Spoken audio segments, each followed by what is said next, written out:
currently in Padua, where they have one of the oldest universities in the world. It is the second oldest university in Italy, which was actually created from a few students from the University of Bologna, who just came to Padua to create their own university, essentially. But here we have the world's first anatomy theater, like first permanent anatomy theater, which contributed a lot to what we know nowadays as modern medicine, modern anatomy. Some of the important people that studied here at Padua include Galileo Galilei, who was a professor here actually, Nicolaus Copernicus, who did some of his studies here, then Andreas Vesalius, which is essentially considered the father of modern anatomy, who was one of the first people to essentially dissect a human body and created essentially the first anatomy book, images or paintings of human bodies dissections.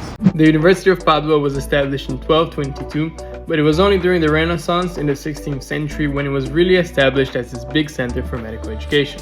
During this time we had people like Vesalius that I mentioned conducting some of the first anatomical dissections, which were first done in secrecy in order to avoid public disapproval. So from these dissections, Andreas Vesalius published the book called The Humani Corporis Fabrica, or the English translation being On the Fabric of the Human Body. And this was a series of 7 books, like huge books, essentially detailing most of what, not most, but a substantial amount of what we know nowadays as our modern anatomy. A book covering the heart, the brain, the entire musculoskeletal system. And these series of books essentially went against some of the Galenic concepts which were widely accepted at the time. Galen's discoveries were mainly focused on animal dissections and came from a time where human dissections were prohibited. Galen's view of medicine originated from this idea that the human body was composed of 4 humors: phlegm, blood, black bile, and yellow bile. And so Vesalius' findings, accurate images of human dissections, went against and showed a little bit of more evidence on what modern anatomy looks like. Vesalius received quite a bit of backlash, mainly from the church, because he proved things such as that humans, men and women, had the same number of ribs, which was a notion mainly that the church posed back in the day, saying that men had 1 less rib than women, because that supported the notion of Adam and Eve, and Eve being made from one of the ribs of Adam. So Vesalius did receive quite a bit of backlash in the beginning. But ultimately, Vesalius' discoveries on the fabric of the human body ultimately essentially cemented Padua's reputation as being a center for medical research and medical education at the time, which led to the creation of the first ever permanent anatomy theater, which is what we're seeing today.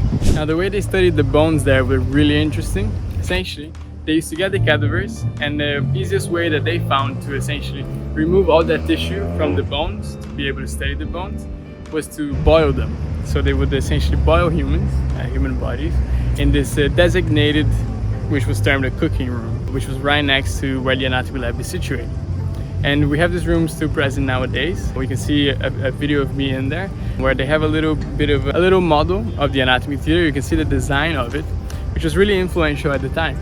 Being the first anatomy lab in the world, it then influenced the creation of multiple different anatomy labs throughout Europe, all following this similar design of various floors, this oval structure, and everyone essentially looking down into the body being dissected. And obviously you'd only fit like 1 body at a time. And being a medical student nowadays, you get to appreciate the state of our anatomy labs, because if you look at this, like this first one, let's say, and a lot of the old ones used to follow the same structure, you'd have like 250 students just looking down into this 1 body, because it would only essentially fit 1 body at a time. If you've been in dissection labs, having like a group of 5 students might already be a lot to be able to be involved and learn what's going on. So like imagine 250 students all in this like cramped anatomy lab looking down. The dissections back in the day were done like at night with no light. They would have like some candles lit around the body so that all the attention is focused into the body.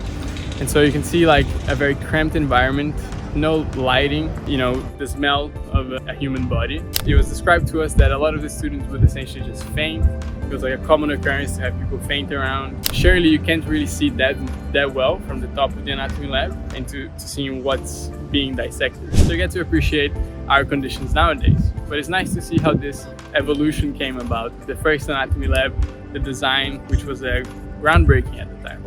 And now next to the anatomy lab, you can see me in the room. There's still a room where a lot of the lessons are taking place. Even nowadays you have some anatomy lessons there if you're a student at the University of Padua. As a medical student here in Italy, they have to present essentially a dissertation project and defend a thesis, which is done in this room, surrounded there in the chairs that these ancient professors used to teach, including Vesalius and other influential anatomists. Now, some other people that studied at the University of Padua is William Harvey. As the name suggests, a lot of his work was conducted in England. William Harvey is a very English name, but he studied as well at the University of Padua, where he focused a lot of his work on the circulatory system. He is essentially the person who discovered that the heart pumps blood around the body in a system composed of arteries and veins. It used to be believed previously, there are some theories that essentially veins and arteries would carry different types of fluids, of bloods back in the day. So William Harvey also studied at the University of Padua. We also had the first woman ever to receive a degree from a university, which was a doctorate in philosophy from the University of Padua.